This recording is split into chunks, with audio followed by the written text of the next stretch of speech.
अंतर्राष्ट्रीय हॉकी क्षेत्र में अपनी हॉकी स्टिक से भारत के नाम का दुनिया भर में उद्घोष करने वाले भारतीय और विश्व हॉकी में एक महान हस्ती तथा भारत सरकार के प्रतिष्ठित नागरिक सम्मान पद्म भूषण से सम्मानित मेजर ध्यानचंद का जन्म 29 अगस्त 1905 को इलाहाबाद में हुआ था। हॉकी की दुनिया के सुपरस्टार मेजर ध्यानचंद के पिता Someshwar Singh British Indian army में थे और पिता के बार बार ट्रांसफ़र होने के कारण उनका परिवार झांसी में बस गया। 16 वर्ष की उम्र में सेना में साधारण सिपाही की हैसियत से जब ध्यानचंद भर्ती हुए तो रेजिमेंट के एक सूबेदार मेजर तिवारी ने उन्हें हॉकी खेलने के लिए प्रेरित किया और सतत साधना, अभ्यास, लगन, संघर्ष और संकल्प के सहारे 1928 के एम्स्टर्डम ओलंपिक में, 1932 के लॉस एंजलिस ओलंपिक में और 1936 के बर्लिन ओलंपिक में उन्होंने भारत की हॉकी टीम को स्वर्ण पदक जीतने वाली टीम बना दिया। इन ओलंपिक खेलों के दौरान दुनिया की कोई भी टीम भारत को टक्कर नहीं दे पाती थी। अधिकांश मैचों में भारत एक भी गोल नहीं खाता था, लेकिन सामने वाली टीम पर भारतीय टीम गोलों की बरसात कर देती थी। अपने कैरियर में 400 से अधिक गोल करने वाले, कमाल की गोल करने की क्षमता रखने वाले मेजर ध्यानचंद जी के जन्मदिन 29 अगस्त को भारत सरकार द्वारा राष्ट्रीय खेल दिवस घोषित किया गया है। मेजर ध्यानचंद जी का असली नाम ध्यान सिंह था।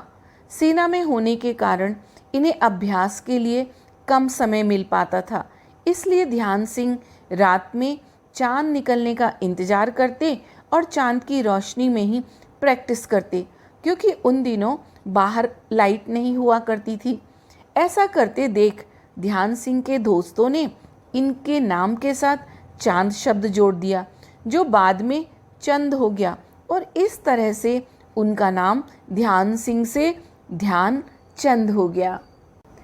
इंडियन आर्मी टीम से जब ध्यानचंद न्यूजीलैंड हॉकी खेलने गए तो उनकी टीम ने 18 मैच जीते, 2 मैच ड्रॉ हुए और 1 मैच हार गए, लेकिन न्यूजीलैंड की दर्शक जनता उनके खेल की प्रशंसक बन गई और सेना में उन्हें लांस नायक बना दिया गया। 1928 में जब भारतीय टीम एम्स्टर्डम ओलंपिक का हिस्सा बनी तो पूरे ओलंपिक पर ध्यानचंद का जादू छा गया, लेकिन गुलामी की दास्तां में जकड़े भारत की हॉकी टीम का एम्स्टर्डम ओलंपिक तक पहुंचने का सफ़र बहुत कठिन था।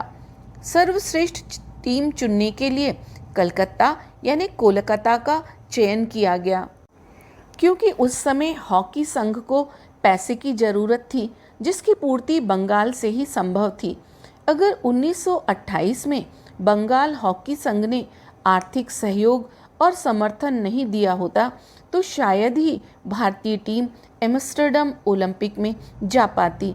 चयन प्रतियोगिता के फाइनल मैच तक हर कोई ध्यानचंद के खेल कौशल और उनके विलक्षण हॉकी खेल का दीवाना हो गया। इस तरह साधन विहीन और सुविधा विहीन भारतीय हॉकी टीम 1928 में एम्स्टर्डम ओलंपिक के लिए रवाना हो गई। उन दिनों खिलाड़ियों को अपनी किट और गर्म कपड़ों की व्यवस्था खुद ही करनी पड़ती थी। 10 मार्च 1928 को भारतीय हॉकी टीम कैसरे हिंद जहाज पर सवार होकर मुंबई से अपने अगले पड़ाव इंग्लैंड की ओर रवाना हुई, जहां उन्हें कुछ प्रदर्शन मैचों को खेलना था। अंग्रेजों को लगता था कि भारतीय टीम बुरी तरह हार जाएगी और ब्रिटेन की टीम भारतीय टीम को हराकर जब एम्स्टर्डम ओलंपिक में जाएगी तो उनका मनोबल बहुत बढ़ा हुआ होगा। लेकिन भारतीय टीम ने भी भारत पर राज कर रहे ब्रिटेन की टीम को ऐसा हराया कि ब्रिटेन ने ओलंपिक में हॉकी स्पर्धा में शामिल नहीं होने का फैसला किया, क्योंकि जिस देश पर ब्रिटेन राज कर रहा था उसी देश ने उन्हें धो डाला और उनकी श्रेष्ठता के दावों को चकनाचूर कर दिया। ध्यानचंद की अगुवाई में एम्स्टर्डम ओलंपिक में भारत ने बेल्जियम को 9-0 से, डेनमार्क को 5-0 से हराया और सेमीफाइनल में स्विट्जरलैंड को 6-0 से हराया। फाइनल मैच के पहले ध्यानचंद सहित भारत के कई खिलाड़ी बीमार थे। ध्यानचंद को भी तेज बुखार था, पर वह एक भारतीय सैनिक थे जिन्होंने पूरी हिम्मत और साहस के साथ में फाइनल मैच में हॉलैंड को 3-0 से हराया और ओलंपिक स्वर्ण पदक जीतकर भारत और भारतवासियों को अंतर्राष्ट्रीय स्तर पर सम्मान दिलाया और साबित किया कि भारतीय टीम श्रेष्ठ है। हॉलैंड के खिलाफ 3 गोल में 2 गोल ध्यानचंद ने किए थे। एम्स्टर्डम ओलंपिक में ध्यानचंद ने कुल 14 गोल किए। करिश्माई खेल से वे विश्व पटल पर छा गए। पूरे ओलंपिक में भारतीय टीम ने अपनी विरोधी टीम से एक भी गोल नहीं खाया था। 1932 के लॉस एंजलिस ओलंपिक में भारतीय हॉकी टीम का स्वर्ण पदक जीतना हॉलीवुड की ब्लॉकबस्टर पिक्चर की तरह था। उस समय भारत की आर्थिक स्थिति बेहद दयनीय थी। अंग्रेजों का शासन ने भारत को बद से बदतर बना दिया था और ऐसा माना जा रहा था कि भारतीय टीम ओलंपिक से नाम वापस ले लेगी। भारतीय हॉकी टीम को लॉस एंजलिस ओलंपिक में भेजने के लिए भारतीय हॉकी संघ ने भारत के विभिन्न प्रांतों के गवर्नर से आर्थिक सहयोग मांगा, लोन भी लिया और प्रदर्शन मैच कराकर पैसे इकट्ठे किए, लेकिन आर्थिक परेशानी बरकरार थी। तब भारतीय हॉकी टीम ने जिस समुद्री जहाज पर वह लॉस एंजलिस के लिए रवाना हुई थी, तब उन लोगों ने ये प्लान बनाया कि वे जिस पोर्ट पर रुकते थे वहाँ प्रदर्शन मैच खेलते थे और प्रदर्शन मैच से पैसा इकट्ठा होता था। इस तरह 42 दिनों तक का साहसिक सफ़र पूर्ण कर जब भारतीय टीम लॉस एंजलिस ओलंपिक पहुंची तो उन्होंने अपने पहले ही मैच में जापान को 11-1 से रौंद डाला। फाइनल में भारत ने अमेरिका पर गोलों की बरसात कर दी। 24-1 से जीत हासिल कर ओलंपिक में स्वर्ण पदक प्राप्त कर भारत की शान को और भारत के मान को भारत की ओलंपिक टीम ने ध्यानचंद जी की अगुवाई में बढ़ाया। लॉस एंजलिस के एक अखबार ने इस जीत के बाद लिखा, भारतीय टीम के खिलाड़ी इतने फुर्तीले हैं कि वे अपनी सीधी और सपाट हॉकी स्टिक से भी गेंद चिपकाए हुए पूरे हॉकी मैदान का चक्कर दौड़ते हुए लगा सकते हैं। किसी ने ये कल्पना भी नहीं की थी कि भारत औसतन हर 3 मिनट पर 1 गोल अमेरिका के खिलाफ इस मैच में करेगा।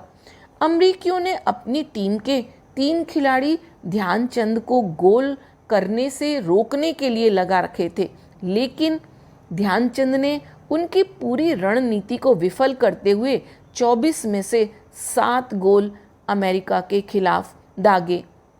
1936 का बर्लिन ओलंपिक 31 वर्षीय हॉकी के जादूगर ध्यानचंद जी का तीसरा और आखिरी ओलंपिक था, क्योंकि वे इसके बाद रिटायर होने का फैसला कर चुके थे। इस बार जादूगर ध्यानचंद जी के नेतृत्व में भारतीय हॉकी टीम एक साल में 48 मैच जीतकर जीत के रथ पर सवार थी। 1936 का बर्लिन ओलंपिक 31 वर्षीय हॉकी के जादूगर ध्यानचंद का तीसरा और आखिरी ओलंपिक था, क्योंकि वे इसके बाद रिटायर होने का फैसला कर चुके थे। इस बार जादूगर ध्यानचंद के नेतृत्व में भारतीय हॉकी टीम एक साल में 48 मैच जीतकर जीत के रथ पर सवार थी। बर्लिन ओलंपिक में हंगरी को भारतीय हॉकी टीम ने 4-0 से, अमेरिका को 7-0 से, जापान को 9-0 से और फ्रांस को 10-0 से हराया और फाइनल में जर्मनी से भारत का मुकाबला था। इस मुकाबले की भी बड़ी रोचक कहानी है। बर्लिन ओलंपिक में हॉकी का फाइनल भारत और जर्मनी के बीच 14 अगस्त 1936 को खेला जाना था, पर लगातार बारिश की वजह से 15 अगस्त को खेला गया। 40,000 दर्शकों के बीच उस दिन बड़ौदा के महाराजा, भोपाल की बेगम, जनबल नेतृत्व के चोटी के लोगों के साथ तानाशाह हिटलर भी हॉकी के स्टेडियम में मौजूद था। हाफ टाइम तक भारत 1 गोल से आगे था।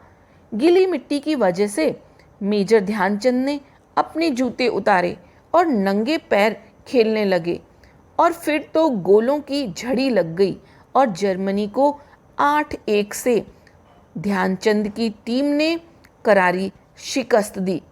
मैदान पर नंगे पैर दौड़ते देख और ध्यानचंद के प्रदर्शन को देखकर हिटलर जैसा तानाशाह भी उनका प्रशंसक ही नहीं बल्कि ध्यानचंद जी का और उनकी टीम के खेल को देखकर मंत्रमुग्ध हो गया। हिटलर मेजर ध्यानचंद के खेल से इतने प्रभावित हुए कि उन्होंने ध्यानचंद जी से हाथ मिलाने के स्थान पर उनको सैल्यूट किया और कहा, जर्मन राष्ट्र आपको अपने देश भारत और राष्ट्रवाद के लिए सैल्यूट करता है। हिटलर ने ही उन्हें हॉकी का जादूगर टाइटल दिया और कहा, ऐसे खिलाड़ी सदियों में एक बार पैदा होते हैं। हिटलर ने ध्यानचंद को जर्मनी की नागरिकता ऑफर की और आर्मी में फील्ड मार्शल के पद की पेशकश की, जिसे ध्यानचंद ने बड़ी विनम्रता से इनकार कर दिया। हॉलैंड में लोगों ने उनकी हॉकी स्टिक तोड़वाकर देखी कि कहीं चुंबक तो नहीं लगा है। जापान के लोगों को भी अंदेशा था कि उन्होंने स्टिक में गोंद लगा रखी है। 34 साल की देश सेवा के बाद ध्यानचंद 29 अगस्त 1956 को लेफ्टिनेंट के रूप में रिटायर हुए। सेवानिवृत्ति के बाद वो माउंट आबू राजस्थान और राष्ट्रीय खेल संस्थान पटियाला में मुख्य कोच के पद पर रहे। 3 दिसंबर 1979 को भारत के लिए हॉकी का स्वर्ण युग लेकर आए मेजर ध्यानचंद इस संसार को अलविदा कह गए। ध्यानचंद दुनिया के सर्वश्रेष्ठ और महान कप्तानों में से एक थे। उन्होंने अपनी टीम को श्रेष्ठ स्थान तक पहुंचाने के लिए और इतिहास रचने के लिए कठिन परिश्रम किया। मेजर ध्यानचंद का कद हॉकी में वही है जो फुटबॉल में पेले और क्रिकेट में डोनाल्ड ब्रैडमैन का है। 1936 के बर्लिन ओलंपिक में उनके साथ खेले पाकिस्तान के कप्तान बने।